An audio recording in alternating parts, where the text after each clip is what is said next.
करने के दो तरीके, एक फैक्टराइजेशन मेथड और दूसरा क्या है हमारे पास डिस्क्रिमिनेट मेथड में। ठीक है, तो पेपर में आप लोगों को जब क्वेश्चन आएगा वो बोलेगा फाइंड द रूट। जनरली उसमें मेथड का नाम नहीं लिखा होगा कि आपने क्या बोलते हैं रूट क्या बोलते हैं फैक्टराइजेशन मेथड का यूज करना है कि डिस्क्रिमिनेट रूट, सिर्फ आपको बोलेगा रूट। ठीक है, तो आपकी मर्जी रहेगी आपने किस मेथड से इसको करना है। ठीक है, तो अभी तो इस क्वेश्चन में इसने नाम दिया हुआ कि आपने क्या करना है, इसको फैक्टराइजेशन मेथड से करना है। तो हम कैसे करेंगे फैक्टराइजेशन मेथड में, आपको s और p की वैल्यू को कैलकुलेट करना है। ध्यान से सुनो, s मींस जो आपकी s का मतलब होता है coefficient of x, middle term, middle में क्या हमारे पास x और x का कोएफिशिएंट क्या हमारे पास -3, तो सम की वैल्यू कितनी आई हमारे पास -3। ठीक है, और इसके बाद आपने क्या कैलकुलेट करना है प्रोडक्ट। प्रोडक्ट की वैल्यू क्या होगी, जो भी आपका कांस्टेंट टर्म है मल्टीप्लाई बाय कोएफिशिएंट का x स्क्वायर का कोएफिशिएंट, तो आंसर क्या है हमारे पास -10।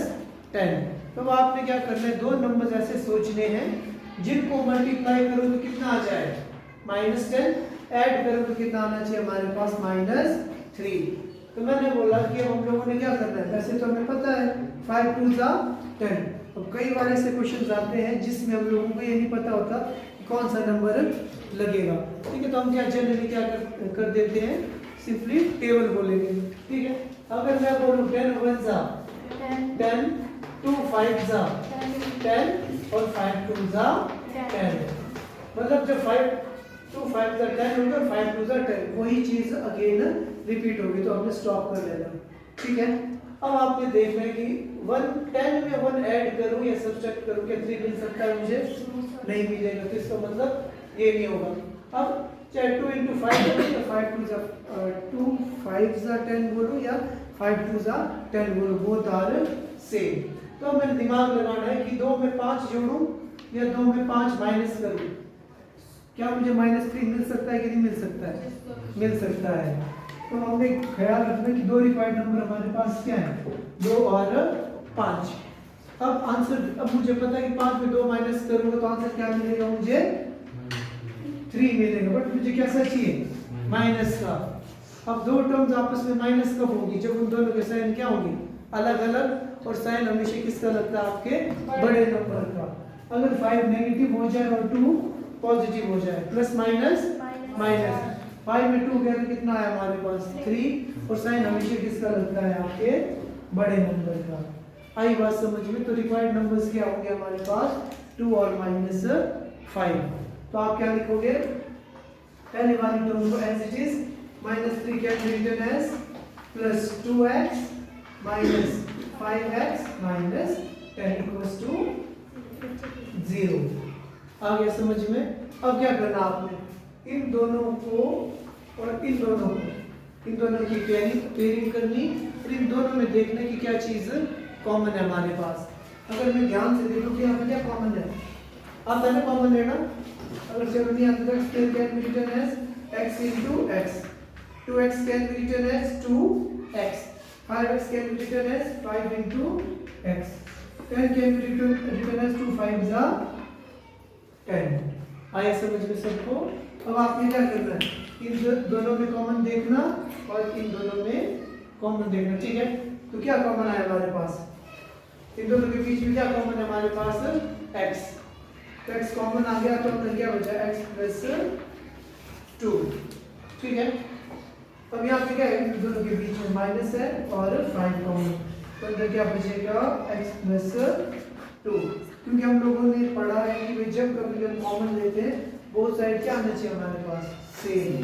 ठीक है, तो हमारे पास क्या आएगा, जो 2 बार रिपीट हो रही है उस टर्म को लिखना, और जो एक बार आई उसको कंबाइन करके लिख देना। तो अब जब हमने क्या किया, प्राइम फैक्टराइजेशन जब हम करते थे हमारे पास सिर्फ 2 फैक्टर्स बनते थे, इस तरीके से 2 फैक्टर बन गए। वैसे तो क्वेश्चन हमारा फिनिश है, बट इस क्वेश्चन में इसने बोला फाइंड द रूट, मतलब हमने क्या करना है, इसकी 2 वैल्यूज को कैलकुलेट करना है। वो कैसे आएगी, ये जो 2 फैक्टर्स आए इनको आपने क्या करना है 0 के साथ इक्वेट करना है। तो हमारे पास क्या आया, x + 2 = 0, तो x की वैल्यू क्या आ जाएगी -2। और अगला फैक्टर क्या x -5 which can be written as 0, तो x की वैल्यू क्या आ गई हमारे पास 5। तो आंसर क्या है हमारे पास, x की दो वैल्यूज आ गई, क्या आई -2 और 5। आया समझ में कि नहीं आया?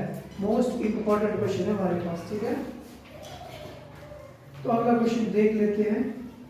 अगला क्वेश्चन क्या है हमारे पास, पता लगा सबको? विदाउट कंफ्यूजन, ठीक है। अगला क्वेश्चन जाता है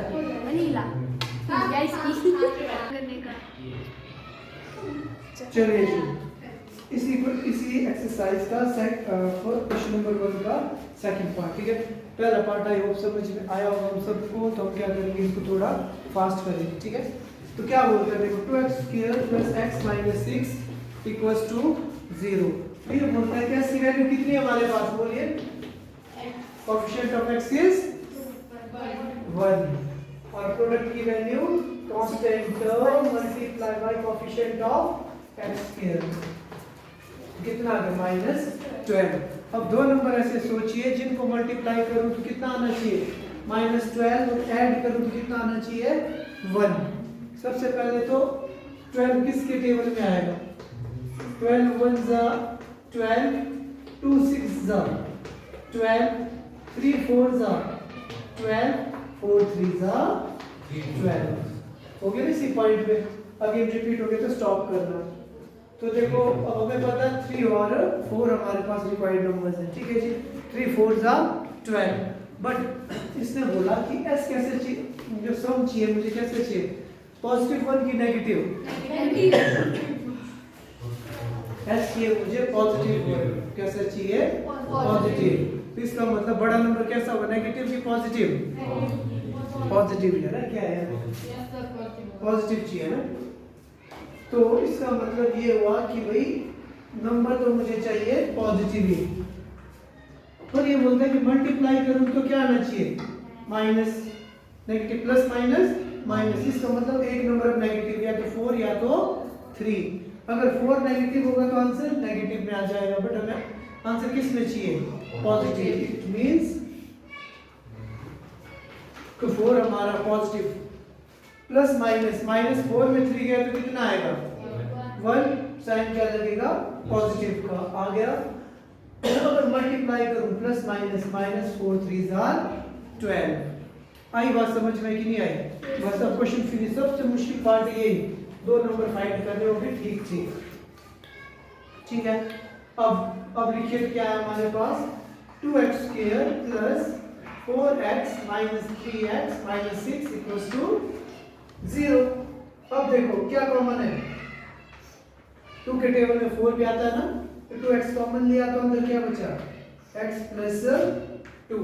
यहाँ पे क्या साइन था, माइनस, बाहर क्या है, अब क्या कॉमन है 3 के टेबल में 3 भी आता है और 3 के टेबल में 6 भी।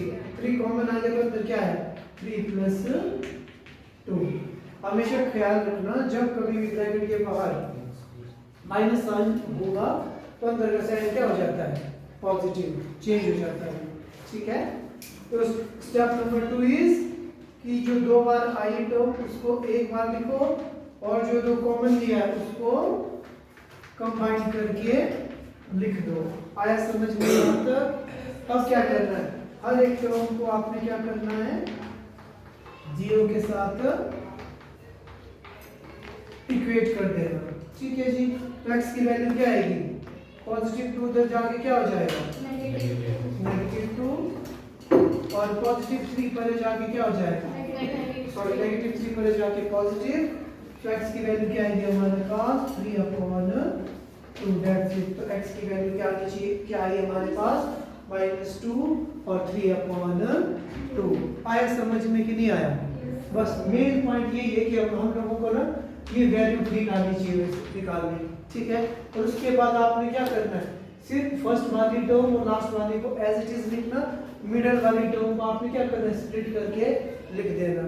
आई बात समझ में? और उसके बाद जो भी आपके पास ये नंबर दिख रहा है उसको तोड़ के लिखना तुमने, बस तोड़ के मींस प्राइम फैक्टर्स बना के उसको कॉमन लेना इजी हो जाएगा। आई बात समझ में कि नहीं आई? ठीक है। अब इसके बाद हम क्या करेंगे, इस एक्सरसाइज का मोस्ट इम्पॉर्टेंट क्वेश्चन जो रूट वाला जो मैक्सिमम टाइम पेपर में रिपीट होता है, ठीक है। राइट डाउन किया सबने, आ गया सबको समझ में कि नहीं आया? कोई डाउट हो तो पूछो, नहीं है?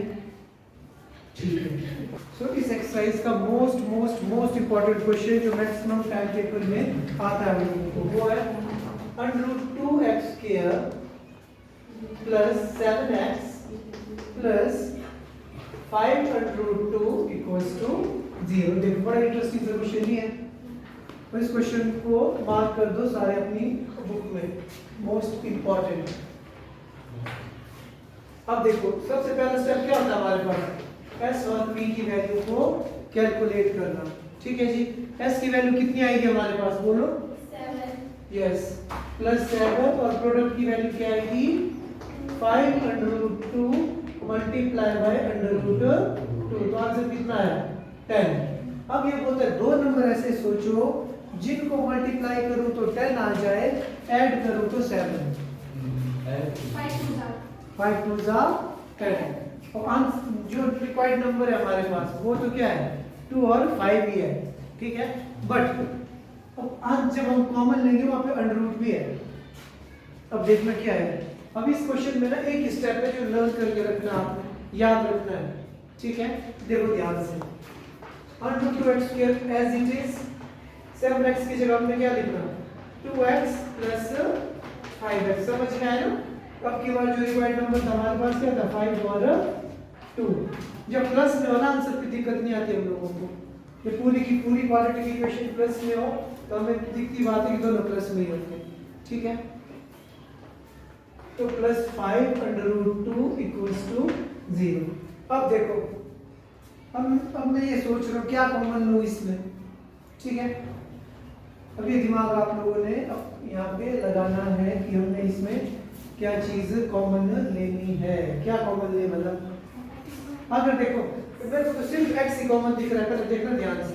अगर मैं x कॉमन लूँ ना तो अंदर बचेगा √2x प्लस 2, और यहाँ पे क्या कॉमन दिख रहा है मुझे, 5 कॉमन दिख रहा है। चलो 5 प्लस √2, क्या यहाँ की जो कॉमन ली जो टर्म्स होती क्या कॉमन बनी यहाँ पे, नहीं बनी। इसका मतलब इसमें हम लोगों को कुछ मॉडिफिकेशन करनी पड़ेगी। अब क्या करेंगे, ध्यान से देखना।